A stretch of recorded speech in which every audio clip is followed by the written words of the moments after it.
أعوذ بالله من الشيطان الرجيم بسم الله الرحمن الرحيم. So this is the lesson number 12. In last lesson we talked about huruf al-muqaddi'at, the separate letters. So I told you, there's no, we don't know the actual meaning of these words. These have come in many surahs as the opening of the surah. And they are not always al-Islam mean, but there are different letters that are read separately. So there's a hadith, authentic hadith about the benefits of these. Prophet Muhammad said that whoever recites the letter of Allah's book, he will have the reward for it, the reward of 10 that like it. So that means if we read one word of Quran, we get the reward of reading this one Quran and 10 similar rewards. Allah multiplied all the rewards 10 times. And then Prophet Muhammad said, I do not say that Alif, Lam, Meen is one letter, but Alif is a letter, Lam is a letter, and Meen is a letter. So this is the authentic hadith in Jamia Tirmidhi. So what it means is like any word that we read in Quran, we earn the 10 rewards for reading it. But when we read Alif, Lam, Meen, since these are read separately, so each letter, even though they are letters, but each letter gives us the reward of reading one word.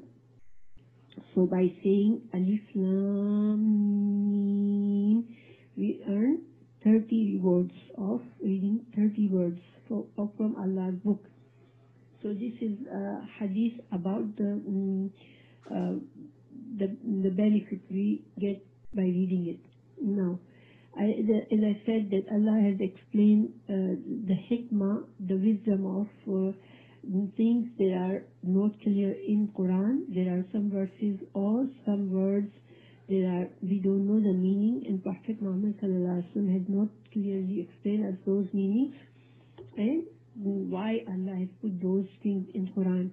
So inshallah we will learn later on the purpose of the hikmah, wisdom of these. Now the next verse is ذَلِكَ الْكِتَابُ لَا رَيْبَ فِيهِ هُدًى لِلْمُتَّقِينَ. Now here, what is the meaning?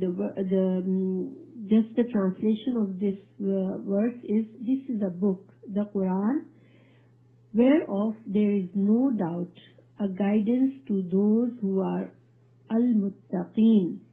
Al-muttaqeen, the translation of that is the pious believers of Islam, monotheism, who fear Allah much, abstain from all kinds of sins and evil deeds which He has forbidden, and love Allah much, perform all kinds of good deeds which He has ordained.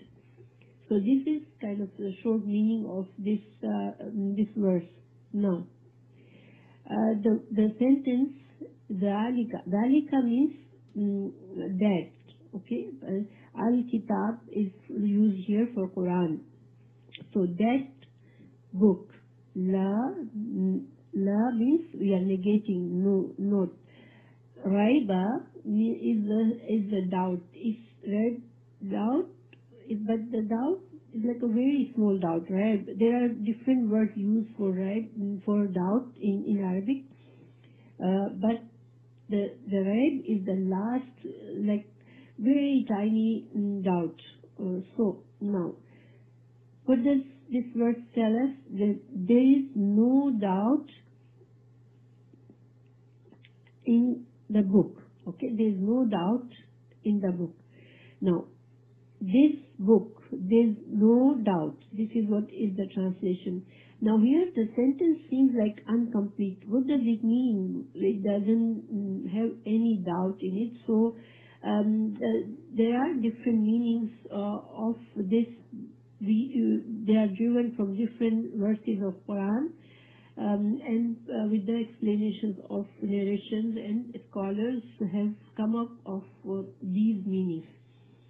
So there is no doubt in this that this book is from Allah. This is the one translation of to complete this sentence. This book, there is no doubt. So there is no doubt this book is from Allah. This is one explanation. The second explanation is there is no doubt in the content of this book. So all the commandments, all the interdictions, and all the events of past nations, they are recorded in Quran. There is no doubt that they are all for the benefit of mankind. They are true, and they are for the benefit of mankind. Now, the third meaning is there is no doubt in the article of faith, means Allah's oneness.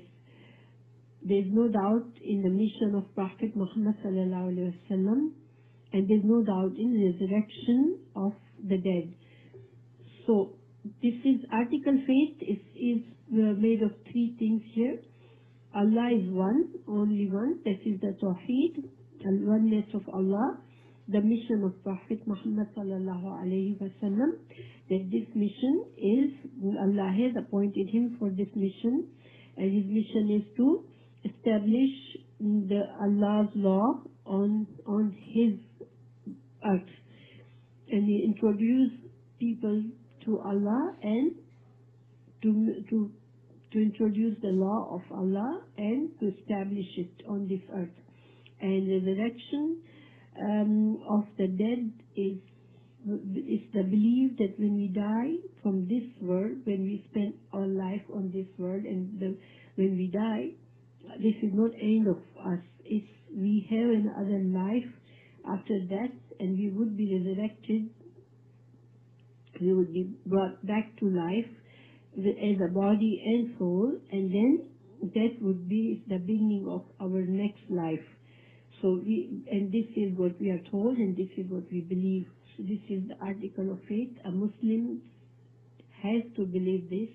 If we don't believe in the life after death, then it doesn't make sense, the whole purpose of our life. It cannot just be the end of it when we die. So these are the different meanings that the sentence ذَلِكَ الْكِتَابُ لَا رَيْبَ. This is the book, there is no doubt.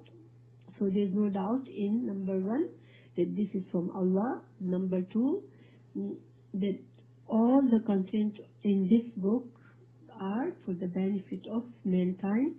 And number three, the article of faith that this book is presenting that Allah is only one, and the Prophet Muhammad sallallahu alaihi wasallam's mission is from Allah, and the resurrection of dead. So there's no doubt in this article of faith, and a Muslim has to believe this, that this is the true, this is the faith that we should accept it. So now, after that, it says, fihi. Fi means in. He, in it. In it, hudan lil muttaqeen, means guidance for the muttaqeen. And the muttaqeen, the translation, the short explanation of muttaqeen is that the pious believers that who believe in Allah's oneness and who fear Allah and abstain from all kind of sins and evil deeds, and all the things that are forbidden, so they stay away from those things, and they perform the good deeds, the deeds that are ordained, that are Allah has commanded to do those. So those people are muttaqeen. Now, so in it is the guidance for muttaqeen. So now, the question is here, is Quran only the guidance for the people who believe in Allah and who fear Allah? So what about all the other human beings that they don't know about Allah, and they are not still believers? So are they gonna get the guidance from this? So it doesn't mean that Quran does not present the guidance for all mankind, because Allah subhanahu wa ta'ala has in Surah Baqarah at 185, He said that this book is a guidance for all mankind. But the thing is that guidance, we have to understand the word Hudan here, okay? Hudan, it comes from Hidayah. Hidayah what is Hidayah? Hidayah is the knowledge. It has three levels, okay? The word Hidayah, Hudan, has three levels.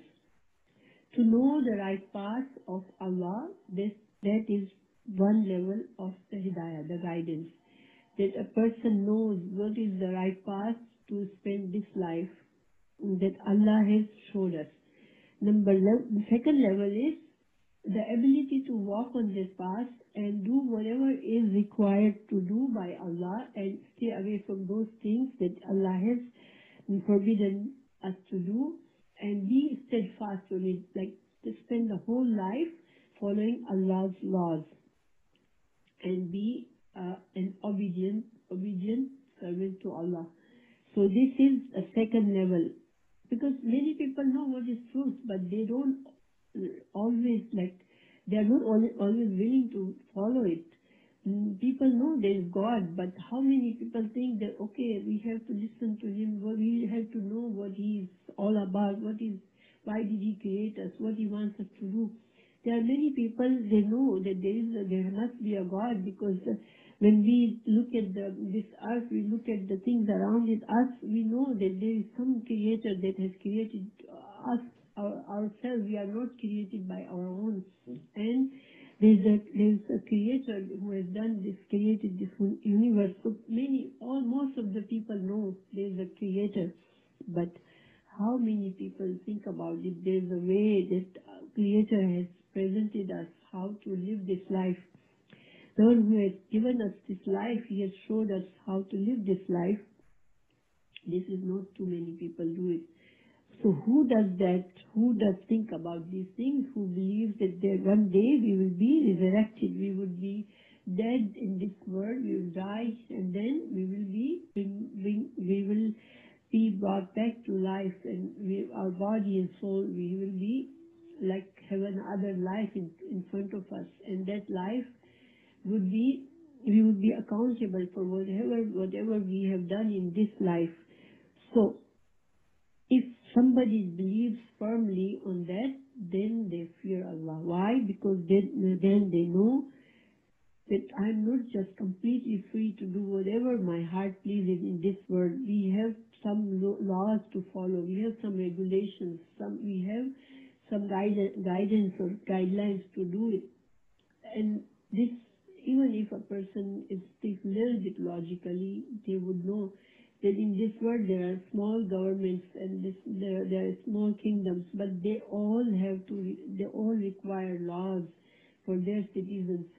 And we understand the need of laws. Otherwise it would be a chaos. There would be no protection for anybody. So why don't we understand that Allah He's merciful. He has created this universe. He has created us. Why would He want a chaos in this universe and in our lives? He wants the peace. He wants us to live in harmony in this world. Look at all the universe. Look at besides human. Look at the solar system. Look at how the earth is functioning, how the plants grow, how the rain comes down. It is a perfect harmony in nature. So why would Allah want our lives to be a chaos? Only thing is He has given us a choice of freedom. We are free to decide at a certain level how we want to live our lives. So, and this is our test here, because Allah has created a much far better lifestyle for us in hereafter, and He will only bless us with this life when we pass the test in this life. So people who believe in hereafter, they are the only one fear Allah, because they know that I will be accountable for all my deeds. I have to answer to whatever I'm doing here, my choices, my actions. So those are the people who will actually want to make their life, spend their life in a way that they earn Allah's pleasure, and they want to be successful in the end. They want to have a good life in this life, but in hereafter too. So these are the people that they're going to get benefit from this guidance. So the third level of the guidance is to reach to your goal, to be a successful in hereafter. So this is, if somebody can manage to do this, then they reach to the highest level of the guidance. So Allah is saying that this book, there's no doubt, in it is a guidance for the people of pious people, the people who are muttaqeen. So then we have, that means that guidance, many people could read this Quran, but if they don't believe in hereafter, their goal is not to please Allah. They don't think about pleasing Allah, so they won't really put their heart into the laws, into what Allah has commanded us to do, what He has forbidden us to do. They won't worry about it. They would want complete freedom to spend their life the way their heart pleases. So this is why they won't get the full benefit from this book. So the people who will get the benefit from this book would be the people who fear Allah, and muttaqeen are those people that have fear in Allah. Now in next verses, Allah would explain Himself more about the qualities of muttaqeen, the pious people they will get the full benefit of this book, and eventually they would get Allah's paradise, and Allah will be pleased with them. So Allah has explained in the next verses Himself, so we know what we can judge ourselves. Are we among those people that can get the full benefit? And if we are not, then we could prepare ourselves to get the full benefit from this book, and inshallah earn Allah's pleasure. And one day we spend our life here in this world in a nice and proper way, but we earn a good life in hereafter too. And we say